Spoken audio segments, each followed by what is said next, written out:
ready for the Native American Color Guard. They're going to come and present their colors, and as they come in, I'll be reading their names and the tribe that they're from. So if we want to begin with colors, proceed.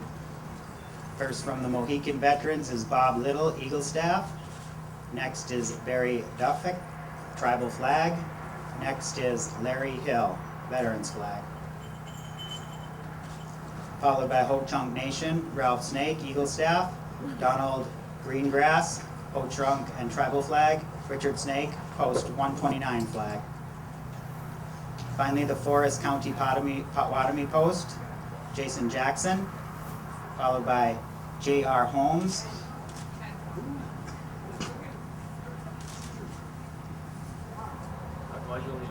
To the flag of the United States of America, and to the republic for which it stands, one nation, under God, indivisible, with liberty and justice for all. Two. Dismiss. All right, thank you so much, Boy and Girl Scouts. This trail, the Causeway Trail, was really built by a whole bunch of different organizations. It wasn't just the DOT. We combined with the DNR, with heavy Native American presence, and the local government. So we have dignitaries from the DOT, DNR, Native American, and the local official Mark Harris here to speak. But first I want to recognize some people in the audience. State Senator Rick Gudix is here. Winnebago County Executive Mark Harris is here. City Manager Mark Rolhoff is here. And the County Sheriff John Motz is here. We really appreciate you coming to this event. Thank you very much.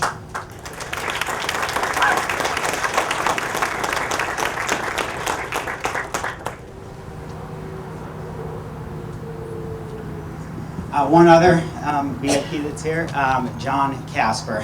Thanks for coming, John. Appreciate it. All right, now I would like to introduce to you the Deputy Director of the Department of Transportation, instrumental in getting this trail done, Colleen Harris. She has a few words.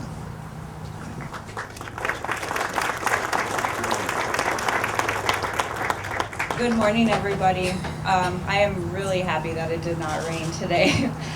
I wanted to thank you for coming out to celebrate the opening of the Tribal Heritage Crossing of the WIOWASH State Trail. It's truly one of the highly anticipated benefits of the US 41 project and the Causeway. Whether you're a runner, biker, walker, inline skater, or a fisherman, or if you just want to enjoy the scenic beauty of Lake Butte, this community causeway is as unique as the rich history of Oshkosh itself. We're especially proud today of what we're opening. It's a multi-use bicycle pedestrian trail running down the side of the causeway, east of the northbound lanes. The Winnebago County government, the Wisconsin DNR, and representatives of the state Native American community decided to name the trail the Tribal Heritage Crossing of the WIOWASH State Recreation Trail. We have many unique features of the trail. The trail has a fishing access on Lake Butte from underneath the causeway. That's truly a unique feature along a state highway. The causeway includes lakeside overlooks, an obelisk with a burning flame, an overlook with the rich history of the area, and kiosks that recognize each of the 11 federally recognized tribes of Wisconsin and their unique stories. We also have a distinctive designs on the bridge span of the causeway that celebrate earth, fire, and water, the valued elements of each tribe's culture. There are also piers that the fishermen can see, and if you're underneath fishing, that support the causeway, and they depict native rice, beds of the area, the spring of life, and the fisheries of Lake Butte. It's truly a unique and beautiful trail with many interesting designs that you'll be able to see and appreciate in just a few moments. But first, I just wanted to note that it took a community effort to build the Tribal Heritage Crossing. Construction first began in 2009, but long before that, the DOT reached out to the DNR, the local governments, Winnebago County, and the 11 federally recognized tribes of Wisconsin to help us build the trail. We worked with these partners to get insight into the historic and celebrated cultural aspects of the area. We all agreed that we wanted the causeway to reflect the rich history of Oshkosh. I would like to thank Winnebago County government and the local government officials in this area for helping us create some of the aesthetic and functional designs. Their help led to the beautiful architectural detailing, the fencing staining that you'll see on the trail, and many of the distinctive characteristics of the causeway are a result of all of our local leaders and the public getting together to agree how the bridge should look. I wanted to thank the Wisconsin Department of Natural Resources. The DNR played a significant role in the design of the bridge, particularly the creation of the new shoreline fishing access in an area that's been known for its excellent fishing. The DNR was instrumental in terms of water level control, fishing habitat, and other ecological factors that went into building the causeway. This is an excellent example of two state agencies working together. And I'd like to do a big thank you to the Native American tribes of Wisconsin. Early on in the creation of the causeway, we identified this as an opportunity to help celebrate the culture and the history of the state's diverse Native American tribes. All 11 tribes and many Native American historians and artists gave us input on how to design the causeway. They helped us with what art and symbols should go on the causeway, and each tribe came up with the words and stories that you'll see on the kiosks. Without the vision of the Native American tribes, this causeway would not look as beautiful as it does today, and it would not reflect the rich, vibrant, and deep history of the land. This causeway is truly an example of how governments working together can create a useful and beautiful transportation system. I wanted to thank you, and I hope you enjoy getting out there to walk today.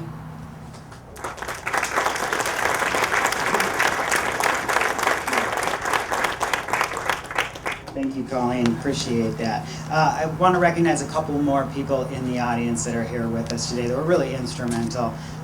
One person in helping get this trail built, a local government official, Mayor Burke Tower, Mayor of Oshkosh. Sorry, I missed you the first time.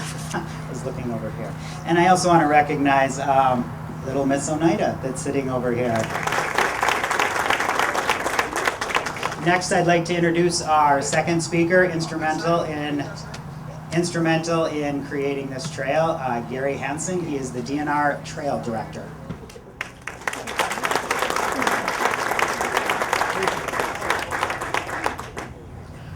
Hi, my name is Gary Hansen. I'm the Northeast Region Trails Coordinator for the Department of Natural Resources. And first thing I'd like to say is I was just honored when I was asked to represent the department today. When we first met with DOT, what seems like so very long ago, in 15 years or so, and thinking, boy, this is so far out, how do you even think about it? Well, fast forward to today and it seems like a blur. But they had asked us to be involved because they were developing this beautiful facility and they were addressing the non-motorized aspect of transportation. And the Department of Natural Resources, part of our mission is to provide more opportunity to get people into our great outdoors. Well, as part of that, we've developed a state trails network, and that's up around 2,000 miles and growing. One of the oldest in the system, one of the oldest trails, is the WIOWASH Trail. It begins in northern Shawano County, runs down through that county, takes a little break through Waupaca and Outagamie counties, then begins again in Hortonville and runs to about 200 yards away. It had to end there. We had no way to go any farther south, even though our State Trails Network plan shows that trail eventually continuing all the way to Fond du Lac. There was no way to get there. So when we heard about this plan and DOT suggested that, and they brought us into the planning aspect and said, but if we're going to do this, we need a partner. We need an operating partner. We're not in the business of taking care of trails. We immediately said, we're in. This just fits everything we need. So we agreed to operate this as part of the WIOWASH Trail. But then came the other key player. Very important part of our trail system is our operating partners. We simply don't have the staff to have warm bodies on the ground out managing, picking up, emptying trash cans and those sorts of things on all of these trails. So we rely on local partners. In most cases, the county, Winnebago County, has been an extremely cooperative and dependable partner on the management of the state trails here in Winnebago County. And they immediately stepped up and said, "You guys get it, we'll run it." And here we are. Hasn't all been quite that simple, but pretty darn close. And as Colleen mentioned, we've had the cooperation of Winnebago, the city of Oshkosh, the towns, the local citizens. Boy, there's just been tremendous support for this project, and it wouldn't have happened without this total cooperation. And we not only have a trail, as mentioned, we call it a trail, DOT has to call it a bike ped facility, but we're all in it together. So, but not only do we have a trail, we have this tremendous opportunity to recognize the history of our Native American tribes. Thank you. But they've also provided us with a shore fishing opportunity. And many of you know Lake Winnebago, and the Winnebago system is recognized as a world-class walleye fishery. As you go over this new trestle and even the old one, pretty much any time you go over it, between ice out and ice in, you would see boats fishing right underneath it because it's an excellent walleye fishery. There were no shore fishing opportunities anywhere in the area. That opportunity now exists. Families can take kids down. You'll see anybody from beginning fishermen to expert fishermen using that, with not only the very good possibility of catching walleyes, but the area has also become a significant smallmouth bass fishery. There are panfish, perch, walleye, crappie are plentiful throughout the entire system, and there's always that outside chance of getting these surprise sturgeon. So our fisheries folks are tremendously pleased with this. And by the way, I hope those of you that are walking across will go down onto the fishing access. Our fisheries people have a real nice display set up down there, several people you can talk with and information, so please take that opportunity. And with that, I'm gonna cut this short. I know you'd rather be out there than listening to me, so thank you all again for coming. Thank you for your ongoing support, and please get out and enjoy it. Thanks again. All right, thank you, Gary. Thank you, Dean, for all that you've done with this trail open. All right, the third player that was so instrumental in opening the Tribal Heritage Crossing, the local governments of the area. To talk about that is Mark Harris, Winnebago County Executive. Mark?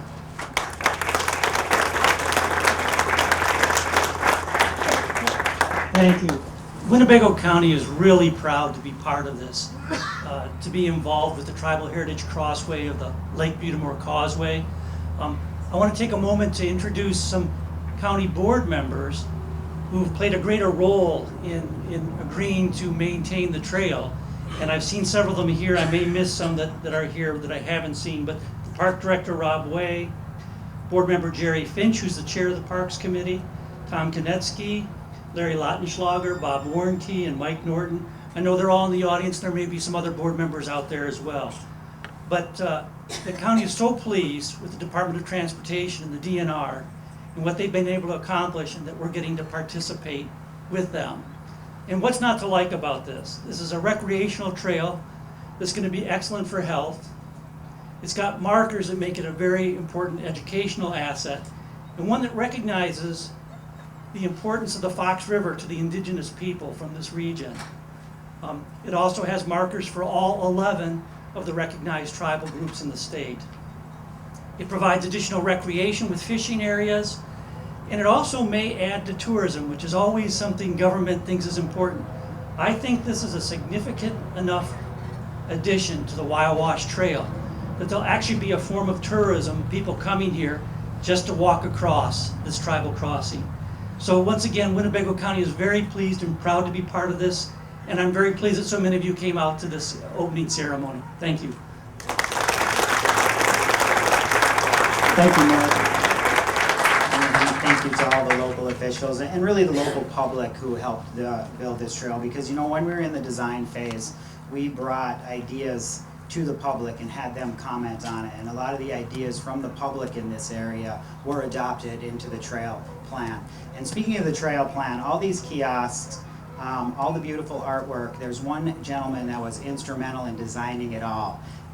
He's a Native American, and we reached out to him when we decided that we wanted this trail to include the culture and history of the Native Americans of Wisconsin. His name is Carl Lucius. He's an architect, and he's here right now. Carl, can you raise your hand so everybody can see you? There you go, Carl. Just beautiful.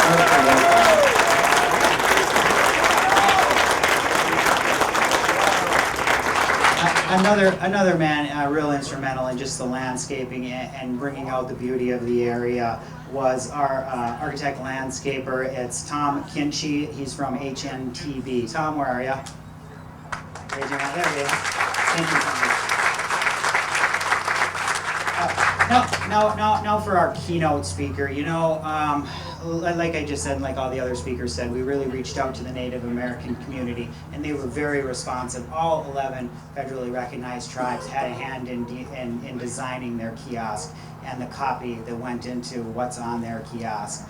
So we wanted to get somebody with a rich history of the Native American culture in Wisconsin, and there was nobody better than Loretta Metoxen.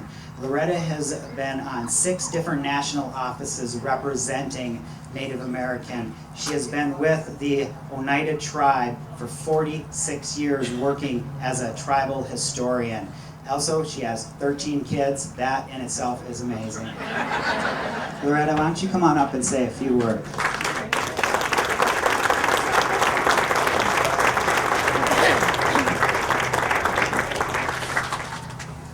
Yeah, Uncle Mark. Thank you in Oneida. Ostechesli swakoik otnio prahari. Deha kwaso tia neon yachts. I purposely said those few words in the Oneida language because those our languages are very important to all of the tribes in the state of Wisconsin, and you may or may not recognize them. I'm very happy and honored to have been asked to say these few words. But first of all, I'm a veteran. I'm chairman of the Oneida Nation Veterans Affairs Committee, having served in the United States Air Force, and I want to recognize these veterans from the Ho-Chunk Nation, the Andrew Black Hawk Post 29. Yes, sir.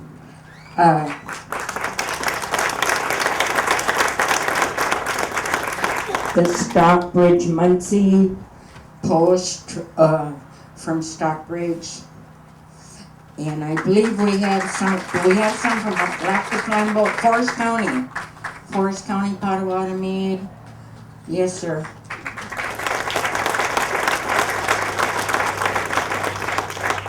And each of the tribes do have color guard units that serve in this capacity and all other capacities for burials and other things, and they are right up front. And so I think we ought to give them special recognition.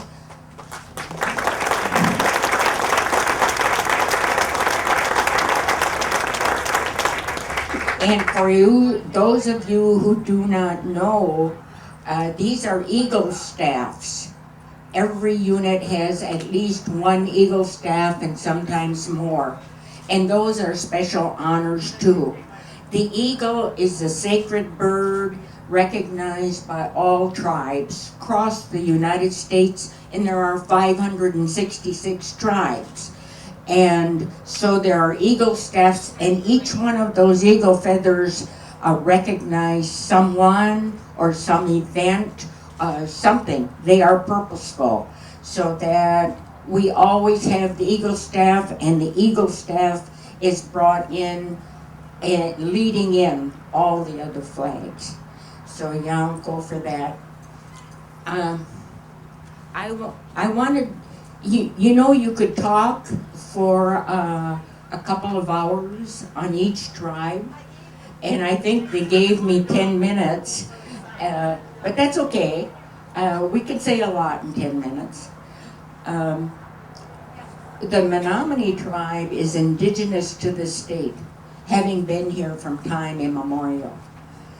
The Ojibwe tribes were moved in early on from the East Coast with pressure of colonization.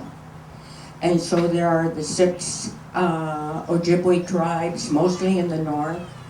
Ho-Chunk were here early on too, but all the tribes were moved about by the United States of America because they wanted land for settlement, for making states and that kind of thing. So they're here. Potawatomis covered the area all the way up in the state of Michigan, all the way down to Chicago, and on up into Forest County and then northern peninsula of Michigan. But they had always also been moved about, and so there are some in Kansas and some in Oklahoma and other places dispersed. But now look at the Menominees, I mean at the Menominees as well. But now look at the Potawatomis. Yoo-hoo, you know. Yeah. They are doing great things. And the Stockbridge, Muncie, and the Brotherton were Johnny-come-latelys along with the Oneidas into this area because they were removed from the state of New York by forces going on there with the state government, the federal government, the land companies, missionaries, you name it, and everybody wanted us to go west, settle across the Mississippi River. But we got this far, and the Stockbridge, Muncie, and the Brotherton settled on they had several townships on the east side of Lake Winnebago. So when you travel up Highway 57, there's Calumet and Pipe and Brotherton. All those names are there because of those tribes who settled there early on. And then in 1839, the Brotherton took citizenship, and they are now fighting their way back through the process to be federally recognized. And they've been turned down several times, but they're still working at it.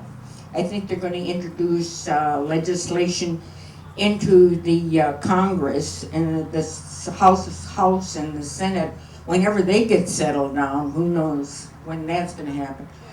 So, so the Brotherton are not at this time federally recognized. They have been. They were removed by the United States, and they're attempting re-recognition. Ho-Chunk Nation, many of their folks are down in Nebraska because there was a big removal effort with them too. Removed to Minnesota 5 times. Minnesota, Iowa, kept on going. Removal. Many didn't go. They got out behind the lines, and many of them went to Nebraska and came back, and now they are settled in a lot of counties all the way from La Crosse to Wittenberg down to Black River Falls and those places, and they are doing their thing and they're doing great. So, you know, I think the tribes will take special pride in this effort. It's a wonderful thing. It's an opportunity for all the Native people, all the people of Wisconsin to learn about the Native American people who have lived here for years and years and years and want to contribute and do contribute as well as everybody else in the state as well. So that's my story, and I'm going to stick to it.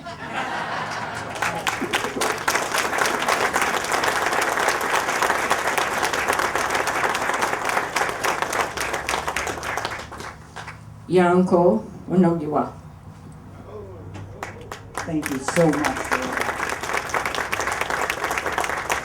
that.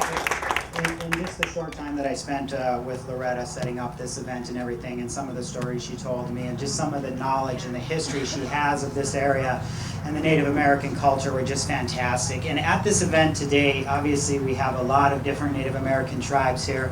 We have both of our tribal representatives from the Department of Transportation up here. If you want to hear some good stories, if you want to gain some knowledge about the Native American culture in this area, seek them out after this event. Just terrific and very, very entertaining to listen to. All right, here's how this is going to work with the unveiling. It's not a regular ribbon cutting. Ribbon cuttings are kind of cliche. So what we thought we would do is have an unveiling. We have the WIOWASH Trail and we have the Tribal Heritage Crossing. We needed to link the two. So what we did was had a gold brick. It's not really gold. We're the state. We watch our taxpayer dollars around here.